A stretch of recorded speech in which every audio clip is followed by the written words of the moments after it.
اب دودھ استعمال ہوتا ہے.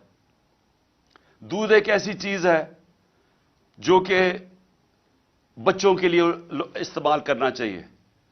دودھ کے اندر جب سے یہ آئے ہیں اس کا گیا ہے 116 سے 116 روپے لیٹر سے کیا ہے 156 روپے لیٹر.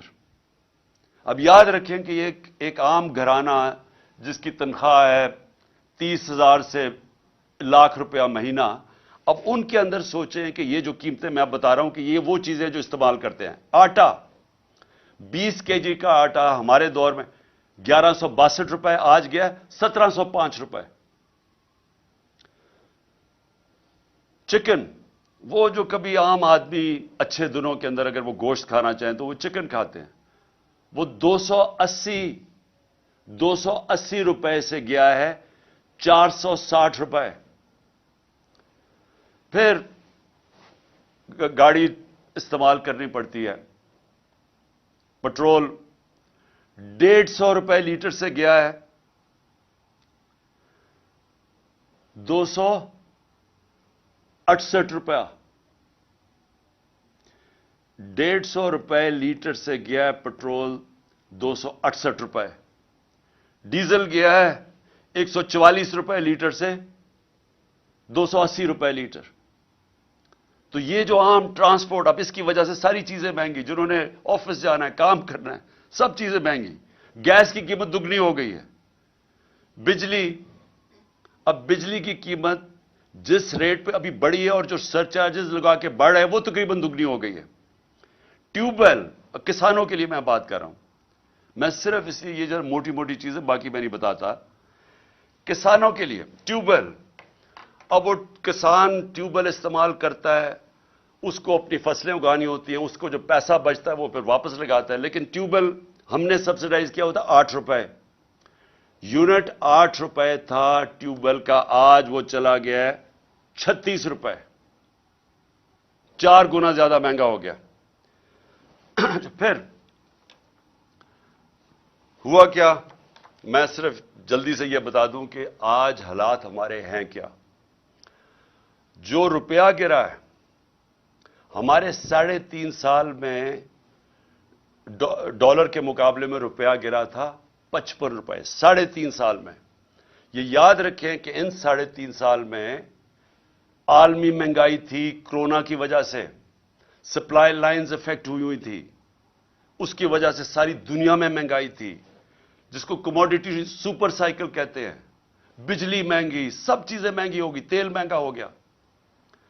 اس وقت ہمارے وقت کے اندر اس مہنگائی کے باوجود جو پاکستان تھا اس کے مقابلے میں آج دیکھیں کہ مہنگائی آج کدھر گئی. اس پاکستان کے اندر جو ہماری اکانومی گرو کر رہی تھی 6% پہ، آج وہ 0 پہ چلی گئی ہے. اور جو لوگوں کو خوف آ رہا ہے کہ جس طرح ملک میں سے پیسہ باہر جا رہا ہے، جس طرح انڈسٹری بند ہو رہی ہے، جس طرح کسان متاثر ہو رہا ہے، خوف اب یہ ہے کہ یہ جب 0 پہ جب پہنچ جائے گی گروتھ ریٹ، اس کا مطلب بے روزگاری اور بڑھ جائے گی. اور بے روزگاری ایک طرف بڑھے گی، دوسری طرف مہنگائی بڑھ رہی ہے. اور آگے مایوسی ہے کہ 8 لاکھ پاکستانی پروفیشنلز ملک چھوڑ کے باہر چلے گئے. یہ ہے مایوسی کا عالم اس دور میں. دو اور چیزیں میں آپ کو بتا دوں کہ اس دور میں کوئی بڑا مسئلہ نہیں آیا. ہمارے دور میں کرونا آیا جو صدی میں ایک دفعہ اتنا بڑا ایک عذاب آتا ہے. صدی میں ایک دفعہ اس طرح کا ایک سانحہ ہوتا ہے جو ساری دنیا میں، کرونا نے دنیا میں جو امپیکٹ کیا. ہمارے دور میں اس کے باوجود ہمارا ملک بھی آگے جا رہا تھا، ہماری معیشت بھی 6% پہ بڑھ رہی تھی. 17 سالوں کے بعد اس طرح اوپر جا رہا تھا. انڈسٹری وہ ریکارڈ پرفارم کر رہی تھی، وہ آگے بڑھ رہی تھی. ہمارا ایک جو زرعی پیداوار تھی وہ 4.5% پہ تھی، وہ کوئی 17 سال کے بعد اوپر ملک جا رہا تھا. تو جب ملک اوپر بھی جا رہا تھا، روزگار 50 لاکھ نئی نوکریاں ملی ہمارے دور میں. تو اس مشکل حالات کے اندر کرونا کے باوجود، کموڈٹی سپر سائیکل کے باوجود، ہم جب وہ ملک کو سنبھال رہے تھے تو ان کے کون سی قیامت آئی کہ آج پاکستان ادھر آگے کھڑا ہو گیا؟ آج جو سب سے بڑا مسئلہ ہے کہ آج اگر جس طرح ہم جا رہے ہیں، ابھی مزید اور مہنگائی آنے والی ہے. ابھی یہ جو روپیہ گرا ہے، حال ہی میں جو روپیہ ابھی اور گرا ہے، اس کا بھی اور امپیکٹ پڑے گا. اور بھی تیل اور پٹرول اور مہنگے ہونے لگے، اور یہ مزید اور ہم دلدل میں دھستے جائیں گے. تو اس کا حل کیا ہے؟ میں آج اصل میں اپنی، کیونکہ یہ الیکشن ہماری کیمپین شروع ہونے لگی ہے، تو میں پہلے اب آپ کو بتاتا ہوں کہ راستہ کیا ہے اس میں سے نکلنے کا. قوم آج یہ پوچھ رہی ہے کہ اگر تحریک انصاف آتی ہے تو ہم کیا کریں گے؟ ہم کیسے قوم کو اس مشکل وقت سے نکالیں گے؟ سب سے پہلے جب تک اس ملک کے اندر ایک گورنمنٹ نہیں آتی جو ایک پبلک مینڈیٹ لے کے آئے، جو پبلک کی ووٹ سے آئے، جو پبلک جس پہ اعتماد کرے. پہلا تو اگر ملک کو اب اس دلدل سے نکالنا ہے، پہلے تو وہ گورنمنٹ چاہیے جس کے ساتھ پاکستان کی قوم کھڑی ہو، اور وہ صرف الیکشن سے آ سکتی ہے. میں یہ امید رکھ رہا تھا کہ جب 2 صوبوں کے اندر الیکشن اب سپریم کورٹ نے کہہ دیا اور وہ ہوں گے انشاءاللہ 30 اپریل کو، تو میں امید یہ رکھ رہا تھا کہ اتنی ان میں عقل آ جائے گی کہ بجائے 60% پاکستان میں الیکشن ہو، جنرل الیکشن کر دیں. اس سے ملک میں، کیونکہ جنرل الیکشن ہوگا تو ملک کے اندر استحکام آئے گا. کیونکہ جو بھی ہم کریں گے، جب تک ایک گورنمنٹ، ایک پاکستان کے اندر نیشنل الیکشنز ہو کے ایک گورنمنٹ نہیں آتی، تو سیاسی استحکام نہیں آنے لگا. اور وہ سیاسی استحکام الیکشنز میں آئے گا، اور اس کے بعد معاشی استحکام آئے گا. تو پہلا قدم تو یہ ہے کہ الیکشنز کروا کے ایک گورنمنٹ آئے پبلک کا مینڈیٹ لے کے، جو 5 سال کے لیے آئے، اور اس کے ساتھ اس کو عوام اس کے اوپر اعتماد رکھے کہ یہ مسئلے حل کرے گی. پھر یہ پہلا قدم ہے اس دلدل سے نکلنے کا. کیونکہ اس سے کیا ہوگا؟ اس سے ایک عوام کے اندر اعتماد آ جائے گا کہ اب یہ گورنمنٹ 5 سال کے لیے آ گئی. ہمیشہ یہ یاد رکھے کہ معیشت کے لیے سرٹنٹی، انگریزی کا لفظ ہے سرٹنٹی. جب تک لوگوں کو یہ اعتماد نہیں ہوتا کہ میں اگلے 2 3 4 5 سال تک یہ رہے گی حکومت، یہی پالیسیز رہیں گی، جب تک یہ اعتماد نہیں ہوتا، جو بزنس مین ہے، جو انویسٹر ہے، وہ پیسہ اپنا نہیں لگاتا. کیونکہ انویسٹر ہمیشہ سب سے زیادہ ایک ایسی چیز ہے جو سب سے زیادہ موسم کو دیکھ کے گھبراتا ہے کہ آگے کیا ہوگا. کیونکہ اس نے آج پیسہ لگانا ہوگا، تو وہ پیسے کے اوپر جب اس کی آمدنی واپس آنی ہے تو وہ ٹائم لگتا ہے. تو اس کے لیے سب سے زیادہ سیاسی استحکام چاہیے، اور وہ تب آتا ہے الیکشن سے، جب ایک ملک میں ایک سٹیبل گورنمنٹ آئے. تو پہلا قدم تو یہ ہے کہ اس وقت پاکستان کے لیے نمبر 1 چیز یہ ہے کہ ہم پولیٹیکل سٹیبلٹی لے کے آئیں. تو اس کے لیے الیکشنز کی ضرورت ہے. دوسری چیز، اب میں آپ کو بتا رہا ہوں کہ ہم نے اس میں سے نکلنا کیسے ہے. یہ جدھر ہم پہنچ گئے ہیں، جدھر یہ امپورٹڈ حکومت نے اس ملک کو آج پہنچا دیا، اپنے تو پیسے انہوں نے سارے کرپشن معاف کروا لی ہے، لیکن اب آگے تو ان کے پاس اب کوئی راستہ رہا ہی نہیں ہے. یہ تو جو بھی جب سے آئے ہیں، جو باتیں کہتے رہے ہیں، وہ ملک تو مزید اور نیچے جاتا رہا. بڑا شور مچایا تھا کہ 200 سے میں نیچے لے کے جاؤں گا ڈالر کو.